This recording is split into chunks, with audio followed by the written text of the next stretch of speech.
We are reading Little Women, Chapter 5. We are on video 2. I had a couple things to do. That's why the video ended earlier. But I'm going to just start reading. We're going to be on page 42.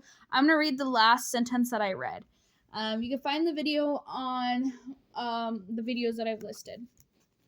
All right.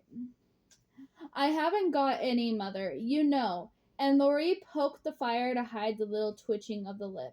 The solitary hunger looked in his eyes, went straight to Joe's warm heart. Her face was very friendly, and she said, "We'll never draw that curtain any more. I just wish, though, instead of peeping, you'll come over to see us. Mother is splendid. She'd do you heaps of good, and Beth would sing to you if I begged her to, and Amy would dance. Meg and I would make you laugh over our funny stage properties, and we'd have jolly times. Wouldn't your grandpa let you? I think he would, if your mother asked him. He's very kind, though. He don't look it, and he lets me do what I like pretty much, only he's afraid I might be a bother to strangers," began Laurie, brightening more and more. "You see, Grandpa lives among his books and don't mind much what happens outside. Mr. Brooke, my tutor, don't stay here, and I have no one to go around with me, so I just stop at home. That's bad. You ought to make a dive and go visiting everywhere you are asked." "Do you like your school?" asked the boy after a little pause. "Don't go to school. I'm a businessman, girl. I mean, I go to wait on my aunt, and a dear, cross old soul she is too," answered Joe. She gave him a lively description of the fidgety old lady, the pair that talked Spanish, and the library where she revealed Laurie enjoyed that immensely. And when she told about the prime old gentleman who came once to woo Aunt March, and in the middle of the fine speech, how Cole had tweaked his wig off, the boy lay back and laughed till the tears ran down his cheeks, and the maid popped her head in to see what was the matter. "Oh, that does me a lot of good. Tell on, please," he said, taking his face out of the sofa cushion, red and shiny with the murmurant, much elated with her success. Joe did tell on all about their plays and plans, their hopes and fears for father, and the most interesting event of the little world in which the sisters lived. Then they got to talking about books, and to Joe's delight, she found that Laurie loved them as well as she did.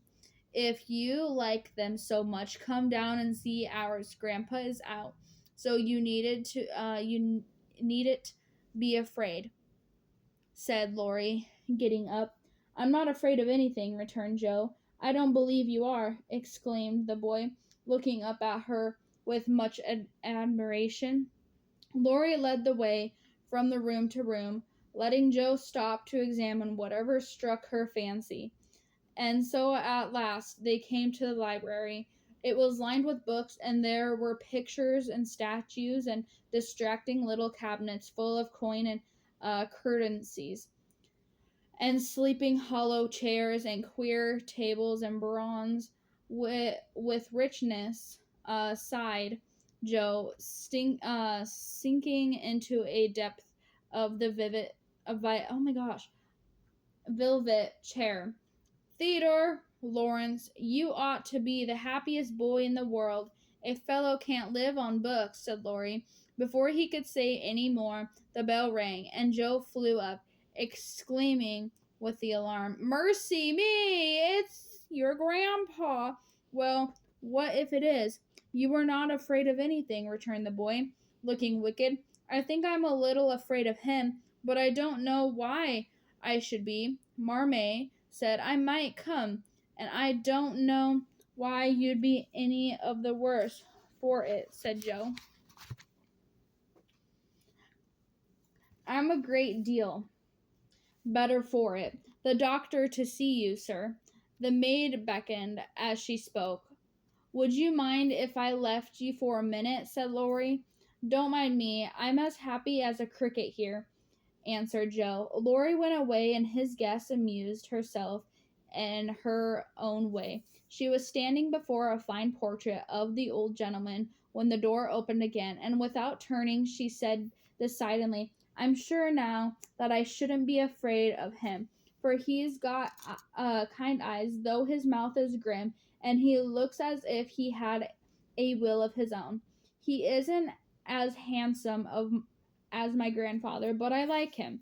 Thank you, Marmee, said the gruff voice behind her, and there, to her great dismay, stood old Mr. Lawrence. Poor Joe blushed till she couldn't blush any redder. For a minute a wild desire of runaway possessed her, but that was cowardly, so she resolved to stay and get out of the scraps as she could. A second look showed her that the living eyes under the bushy gray eyebrows were kinder even than the painted ones, and there was a sly twinkle on them. The gruff voice was gruffer than ever, as the old man said abruptly, So, you're not afraid of me, huh? Not much, sir. And you don't think me as handsome as your grandfather? Not quite, sir. But you like me in spite of it. Yes, I do, sir. That answer pleased the old man. He gave a short laugh, shook hands with her, and turned up her face, exclaimed a gravely, and let it go, saying with a nod, "You got your grandfather's spirit if you haven't your face." Thank you, sir. What have you been doing to this boy of mine, hey? Only trying to be neighborly, sir. And Joe told how her visit came about. You think he needs cheering up a little bit, do you? Yes, sir. He seemed a little lonely, and young folks would do him good. Perhaps we are only girls, but we should be glad to help if we could.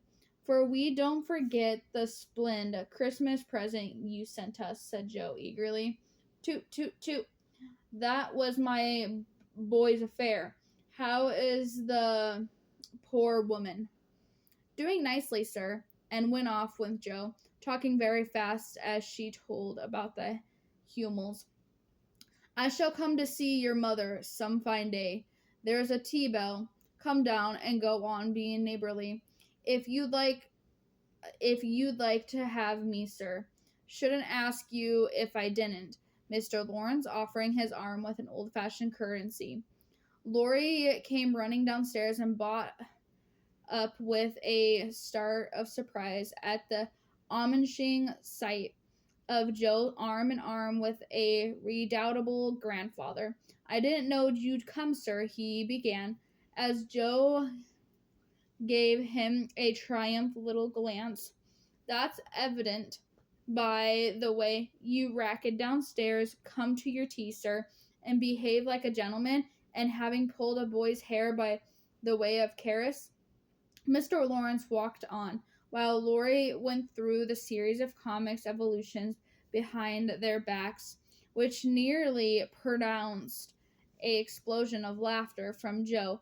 The old gentleman did not say much as he drank his father's cup of tea, but he watched the young people, who soon chatted away like old friends, and the change in his grandson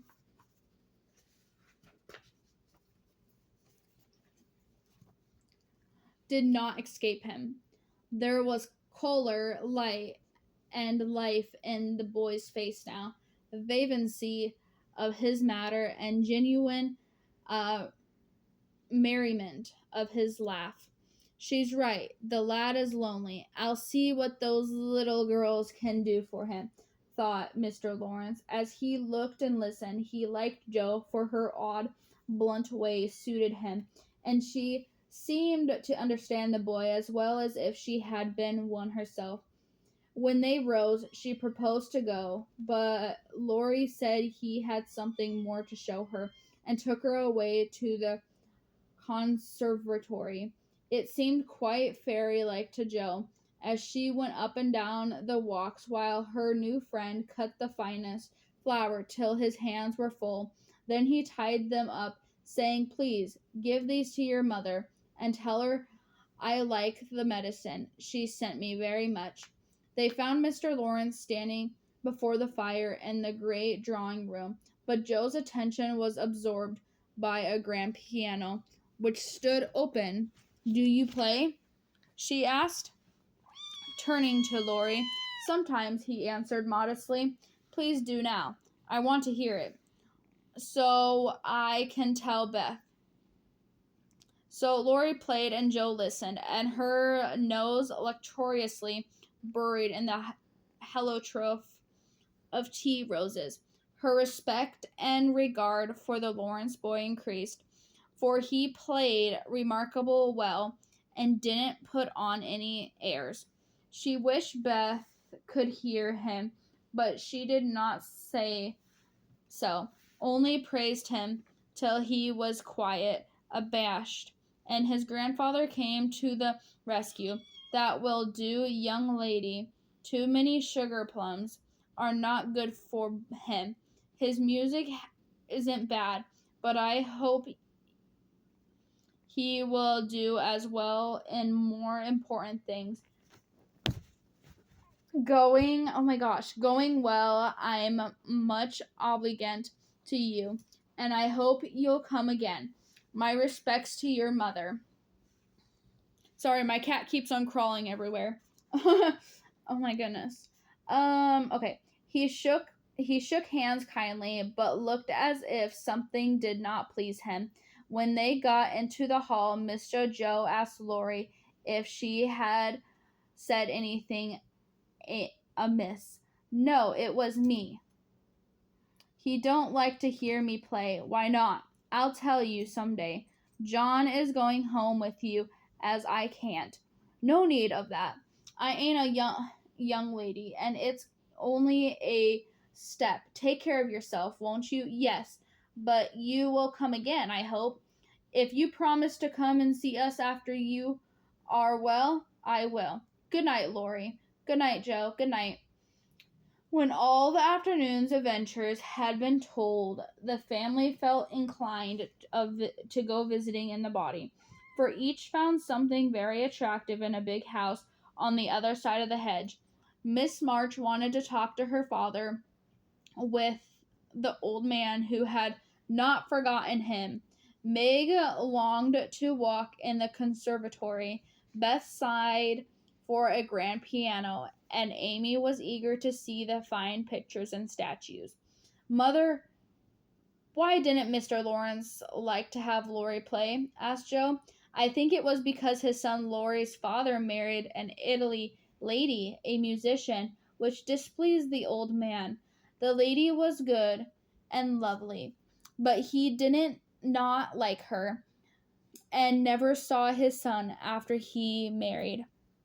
They both died when Laurie was a little child, and then his grandfather took him home. I fancy the boy, who was born in Italy, is not very strong, and the old man is afraid of losing him. Laurie comes naturally by his love and music, for he is like his mother, and I dare say his grandfather fears that he may want to be a musician.